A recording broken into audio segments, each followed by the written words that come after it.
zimný turistický zraz sa teraz začala naplňať, aj keď vlastne miesto zimy si tu užijeme niečo iné, možno fialové lúky od šafránu, ale je to, predstavte si, že je to 48 rokov, jak na tomto krásnom mieste, na srdci Slovenska ešte nebol zraz zimný a ja som veľmi rád, že ste tu a verím, že tu zažijeme veľa pekného a všetkých vás tu vítam a odozdám vám slovo pánovi starostovi obce Donovali, pánovi Daňovi.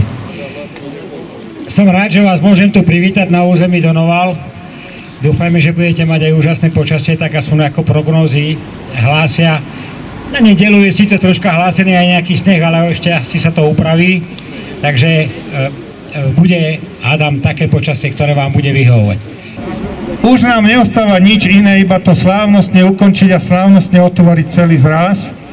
Tak som rozmýšľal, že ako to urobíme a rozmýšľal som nad nejakým heslom, ktoré by bolo také, že v ňom by sa odrážala tuná tá okolitá príroda, krajina, tí ľudia, čo tu žili, potom, aby sa tu odrážal v tom hesle aj duch turistiky váš a aby sa tu odrážal aj všetko možné, modrá obloha. A dospel som k tomu, to musíte ako vy so mnou to heslo, že ja zakričím Piccolo Majo a vy zakričte hip. Potom znovu zakričím Piccolo Majo, vy zakričte hip hip. A takto ešte som chcel, aby aj to heslo bolo dosť kričavé, hej? A keď to zakričím tretíkrát, tak vy zakričte hip hip hurá! Dobre, tak to je len nácvik a otvorili sme náš dymný zraz a ideme k heslu Piccolo Majo! Piccolo Majo! Piccolo Majo! Hip hip hurá!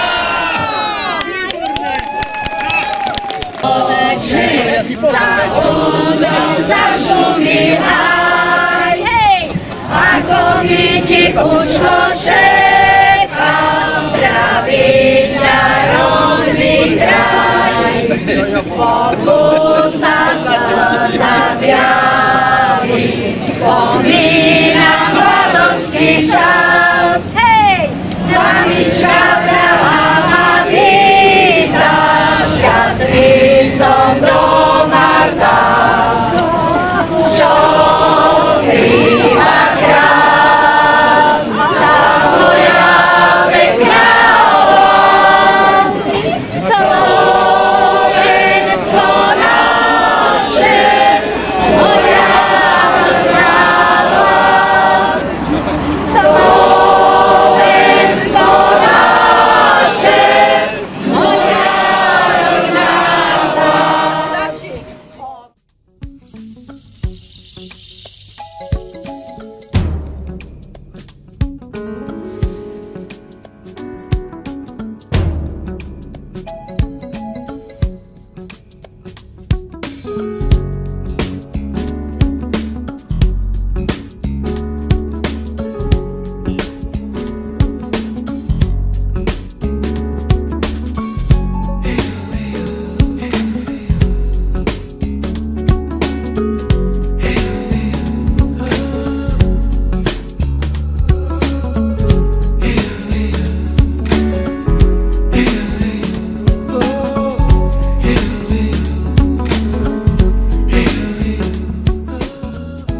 Ja sa volám Ješko Vlado a vymyslel som tento zráz a potom mi ho ďalej organizoval. A mám tu chalupu, na ktorú chodím, ináč žijem v Bratislave a tu na chalupe ma trvalý pobyt môj syn. No a tu sme práve v najnižšie položenej historickej osade, to je 7 historických Sliačany. Do tejto osady chodil autobus v lete, už za prvej republiky a tu sa obracal. Tu sa obracal a takže ľudia, všetci z ostatných osad chodili sem na autobus. Mám ešte fotku, na ktorej je pán Tajovský, pred autobusom okolo neho plno ľudí a mojej manželke stará mama, u ktorej býval, je pri ňom. No, takže toto je osada Sliačany, najnižšie položená donovalská osada.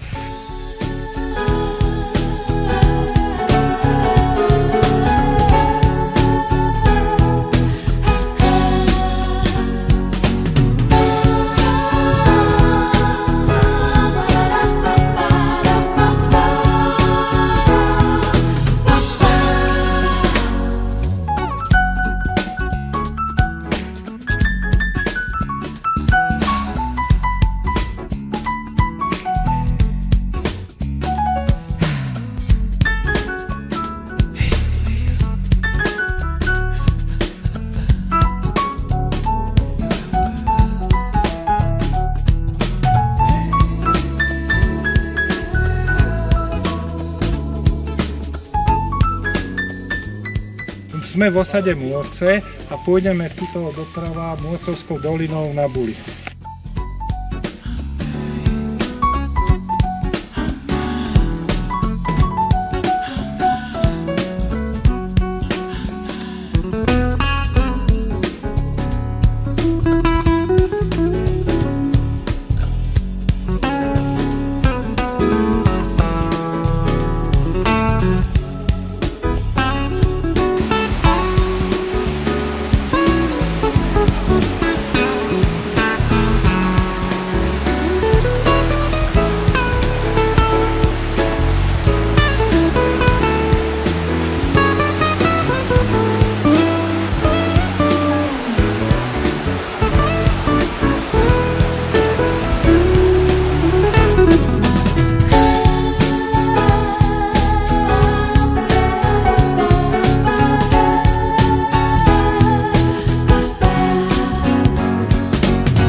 Sa volá Buli a ak všetky ostatné osady, tie historické vznikli akože míliári, pálili to drevené uhlie, tak aj títo začali, ale potom sa vyhranili na jednu špecifickú činnosť.